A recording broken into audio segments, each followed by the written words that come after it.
So today we got landmine squats. So the cool thing about the landmine, guys, is it's somewhat self-teaching, and I'll show you what I mean.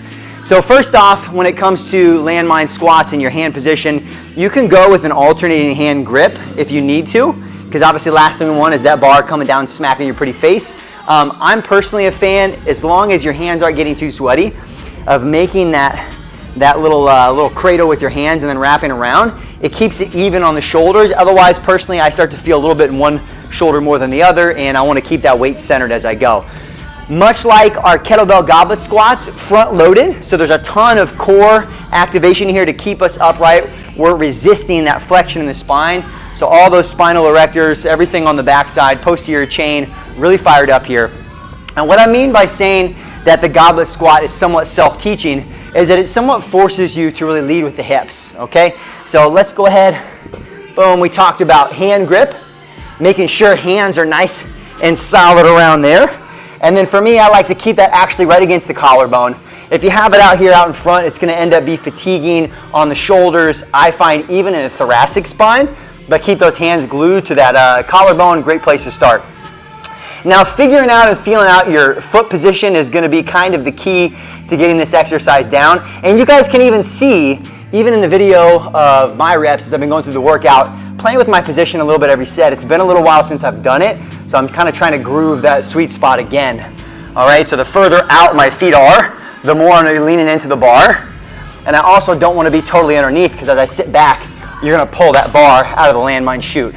So somewhere right in between, where if I'm leaning forward, I have a slight forward lean here, and the bar itself would be holding me up, all right, without the bar here. So that makes sure that I have a little bit of forward lean, my feet are still flat. So if you're like this, the nice thing is that as you push those hips back, you can't really break at the knees and keep your feet flat, all right? So it really forces you to lead with those hips, because mechanically that bar path is kind of pushing you down into the squat position, all right? Feet flat, driving the knees out, right back up. Much like the goblet squat, it's also one you can almost falsely get a lot of depth here, which is something I'm trying to avoid, meaning that weight will kind of push you down as far as you want to go. So for me, I'm trying to go right about 90 degrees at the knee here and staying with those angles right now. I could drop a little bit lower, but I know for me, it starts to be a little bit more stress on the low back. Shorts are creeping up a little bit. It is SQUATOBER, baby, come on. Day 6 here of our knee bending party. And I find the mechanic, for those like myself who do have those ankle mobility issues, because there's a slight change in my body position, I'm able to still get a really good range of motion. I'm able to load a relative heavy weight here as well and not have that ankle mobility hold me back quite as much.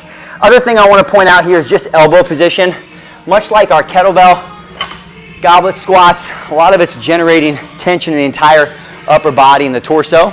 And so as you guys are holding that bar, making sure elbows should kind of stay almost on the body, on the ribs, so that everything else stays nice and tight. Boom. Right there on the chest, elbows nice and tight. Slow, sit back and down to those hips to about 90 degrees. Pause, drive right back up. Like I said, you can play with the foot position a little bit. I find because the landmine kind of keeps you somewhat secure, you can even manipulate that a little bit on purpose. If you wanted to do a little bit closer position, I wouldn't normally be able to squat like that, but because that weight's out in front and it's pushing us back down in that position, it's a great alternative. All right, landmine front squat, get after it this week. See you guys tomorrow.